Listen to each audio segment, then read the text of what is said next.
part of the reason I'm pursuing this action with regard to the Ontario College of Psychologists, well, there's two reasons, really. Well, three. One is, leave me the hell alone, guys. You've been on my case nonstop for 7 years, not once before that, in 20 years of practice. There's no complaints ever levied against me.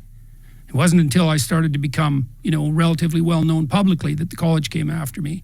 And 7 years of that gets to be a bit much, especially now that there's 13 lawsuits compiled up, and all of them are for political opinions, and half of them have been put forward on false grounds. But even that's not enough for me to engage in the battle. The reason I'm engaging in the battle is, well, first of all, you want me to do social media retraining so I communicate better according to your experts? It's like, experts by what criteria exactly? What's a social media communication expert? You got any documentation that even exists as a field? And how do you know that if you have that social media expert train me, that I'm going to be a better therapist? There's no body of data that suggests that in the least. So I'm not going down that route. We should explain that, because so I've already been sentenced, right? Yes. This isn't a threat by the college. This is what the situation already is. I haven't been hauled in front of their disciplinary board yet, but they've already convicted me of disgracing the profession and sentenced me to an indefinite period of re-education. And that's the second most serious punishment that they can levy against a professional. The first is to take away the license. The second is to undergo this retraining and to publicly announce the necessity for that, which they've already done in my case. And so now I have to sit down with these experts at my expense for an indefinite period of time until I'm trained properly, whatever the hell that means, by the criteria of the so-called experts and the college. And that isn't pending an investigation. That's already in place. It's such a wild request, too. Retraining, just even the way they phrase it, it's so bizarre, so Orwellian. Yeah, well, like I said, it's your fault, because it's the whole transcript of our last conversation. I don't imagine they'll be that happy with this one. So, but the other reason I'm pursuing it, and to the degree that I'm able to keep my head clear during this process, because it definitely makes me angry, and really made me angry over Christmas when I was spending Christmas going through the minutiae of all these bloody lawsuits, trying to figure out what the hell they were up to, instead of, taking a bit of a break and having some time with my family.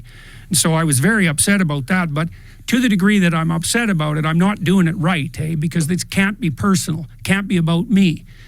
Part of the reason that I want to pursue this, and part of the reason we're pursuing an objection to what they're doing on Charter of Rights grounds in Canada, is because they're interfering with my freedom of conscience and speech.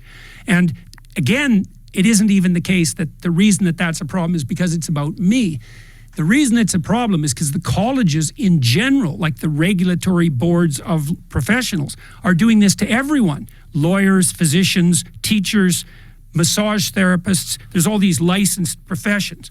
And if you're a licensed profession, the government establishes a board of your peers to regulate conduct of the professionals. Now, and in a functional time, all that happens then is that generally the people who get in trouble with their own clients, right? With the people they've been dealing with directly. And then the board steps in on the side of the person who's been injured by a pathologically practicing professional. And fair enough. But now it's been weaponized, and it's been weaponized as a political tool too. And it's not like activists don't know that. And it's so preposterous because I have 20 million people following me on social media, and God only knows how many views of my videos, for example, or the interviews you and I have done. It's tens of millions. And how many people complained? 20 out of millions? And then the college didn't have to pursue those complaints. They have to investigate them. So I don't know what they're doing now because, of course, they've been inundated by thousands of complaints about their own behavior. So I have no idea what they're going to do about that. But they didn't have to investigate. They chose to investigate. And as I said, they did that despite the fact that half the complainants claimed to be my clients and weren't. So what we have here is we have 13 people who complained about me hypothetically doing harm to someone they didn't know, to someone who they didn't know, anyone who knew, on as a consequence of things I said on social media. And that all of them, not only were they fourth-hand claims of harm, which, no psychologist would ever claim that a fourth-hand account of harm constituted a valid measurement. So the bloody college is violating its own measurement standards by even pursuing this. But so not only are they based on fourth-hand information and then an outright lie, which is they were clients of mine, they're also predicated on the assumption that it's okay to go after a professional for expressing political criticism. Because literally half of them are, well, I said something about Trudeau. I said something about one of his top aides. I said something about Jacinda Ardern. I said something about an Ottawa city councillor in relationship to the trucker convoy. I said something about climate. Every single one of the complaints is political. And so why is that a problem? Well, see if you can figure it out for yourself. That'd be the first answer. And the second is, I have a friend in Canada, a very well-known physician, international reputation, and a reasonably decent secondary income stream. And when this all hit, I reached out to him. He's a very brave guy. He's done a lot of writing that could easily get him in trouble.